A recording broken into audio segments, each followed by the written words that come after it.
बरसात का दिन था और सुबह का वह सुहाना दिन जंगल के किनारे बसे गांव चंदपुर में रामलाल नाम का एक गरीब किसान अपने घर के बाहर बैठा पुराना जूता पहन रहा था। उसके घर की हालत देखकर कोई भी समझ सकता था कि यहाँ गरीबी का बोझ हर दीवार और छप्पर पर तंगा है। रामलाल के पास खेती करने के लिए बस आधा बीघा जमीन और एक बूढ़ी गाय थी। वही गाय उसके घर की जान थी।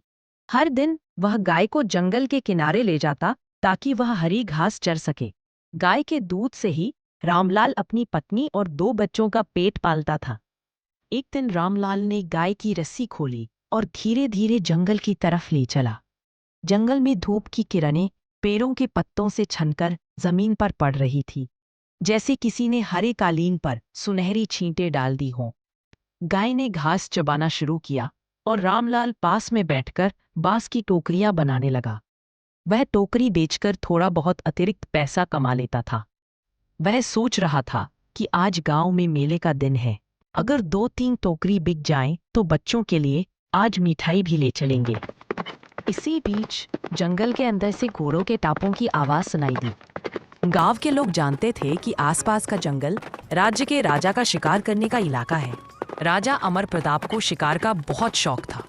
उस दिन भी राजा अपने सिपाहियों और शिकारियों के साथ हिरन का पीछा करते करते जंगल के उसी हिस्से में पहुंच गया जहां रामलाल की गाय चर रही थी। राजा के घोड़े की टापों और शिकारियों के शोर से गाय डर गई और भागकर जंगल के अंदर चली गई। हिरन को देखते हुए राजा ने जैसे ही धनुष से तीर चलाया, अचानक गाय सामने आ गई। तीर गाय के पैर में लग गया और वह दर्द से जोर जोर से बोलने लगी, चिल्लाने लगी। राजा को तुरंत अपनी गलती का एहसास हुआ, लेकिन उसके सिपाही घबरा गए। गाय को खून बहते देख रामलाल दौड़ता हुआ आया और राजा के सामने हाथ जोड़कर बोला, महाराज, ये मेरी माँ समान है, गाय नहीं। इसका इलाज करवा दीजिए, वरना मेरे बच्चों के लिए रोटी का टुकड़ा भी नहीं मिलेगा। राजा ने अपने सिपाहियों को आदेश दिया कि गाय को महल ले जाया जाए और उसका इलाज किया जाए। रामलाल घबराया क्योंकि वह अपनी गाय माता से अलग नहीं होना चाहता था। लेकिन राजा ने आश्वासन दिया, चिंता मत करो किसान, तेरी गाय सही सलामत तुझे लौटेगी।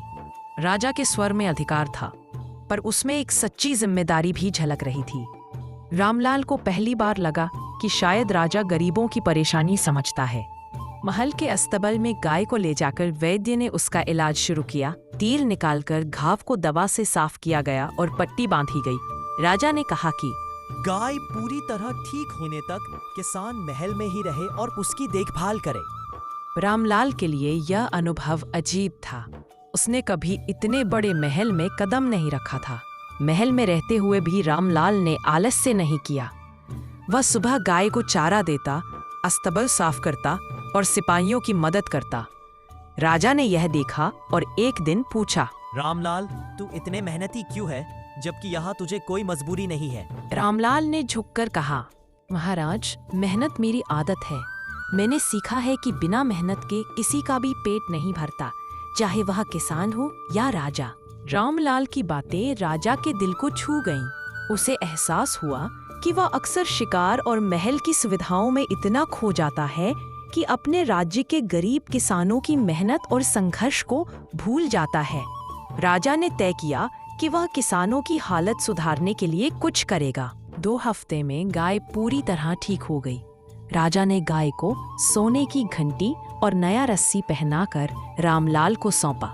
साथ ही उसने आधा बीघा जमीन और 2 बैल, साथ ही साल भर का अनाज भी दिया। रामलाल की आंखों में खुशी और कृतज्ञता के आंसू थे।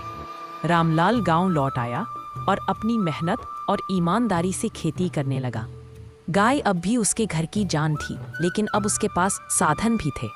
राजा ने पूरे राज्य में किसानों के लिए नए नियम बनाए, टैक्स कम किया और बीज व खाद मुफ्त देने का आदेश दिया।